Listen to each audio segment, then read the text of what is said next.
Les humains ont toujours été fascinés par la Lune. Sa luminosité, ses cratères, sa proximité ont toujours été une grande inspiration pour l'humanité entière et expliquent pourquoi les hommes se sont fixés un objectif de l'atteindre.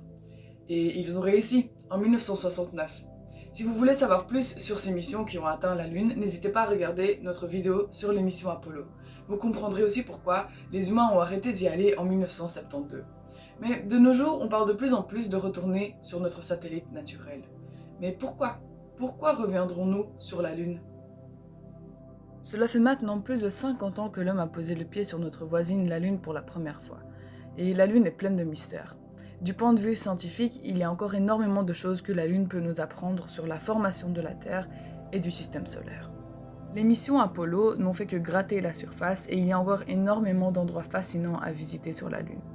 Des recherches récentes ont aussi découvert des ressources précieuses à sa surface.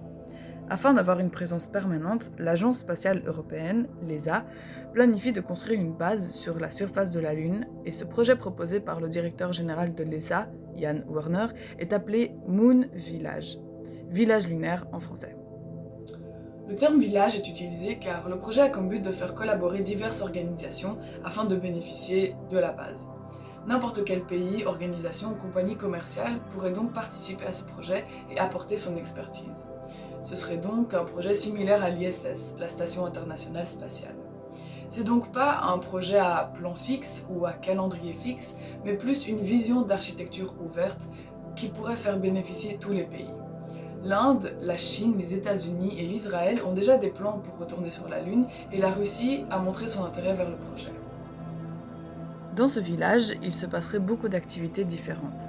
La Lune possède des ressources intéressantes à sa surface, comme de l'eau glacée qui permettrait de créer du carburant pour les fusées. Il pourrait aussi s'y développer du tourisme, ainsi n'importe qui pourrait acheter un ticket pour destination la Lune. Tout ceci serait possible grâce à une baisse conséquente du prix d'un lancement. Le village serait aussi avant tout un endroit où les différentes agences et entreprises pourraient développer de nouvelles technologies permettant aux humains de vivre de manière prolongée dans l'espace, comme dans l'ISS. Mais comment serait-il possible de vivre là-bas? La Lune est très hostile aux humains.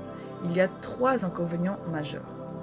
Numéro 1, il n'y a pas d'atmosphère, ce qui signifie qu'il faut porter une grosse combinaison spatiale avec des réserves d'oxygène pour se déplacer sur la surface de la Lune, mais aussi pour se défendre contre la radiation cosmique. Numéro 2, la gravité est beaucoup plus faible que sur la Terre. Se déplacer, c'est comme sauter sur un énorme trampoline. Numéro 3, il y a des très grosses différences de température. Il fait 120 degrés le jour et moins 135 la nuit. En plus, une nuit lunaire fait 14 jours terrestres. Le Moon Village propose des solutions pour contrer ces problèmes, en utilisant les ressources à la surface de la Lune pour construire le village ainsi que de vivre de manière durable. Pour le manque d'oxygène, des ingénieurs ont imaginé d'extraire l'oxygène du sol, qui est constitué de 45% de ce gaz précieux pour la respiration. Pour le manque de gravité, certains scientifiques estiment qu'avec assez de sport et d'exercice, le corps humain pourra contrer la perte de masse osseuse et musculaire.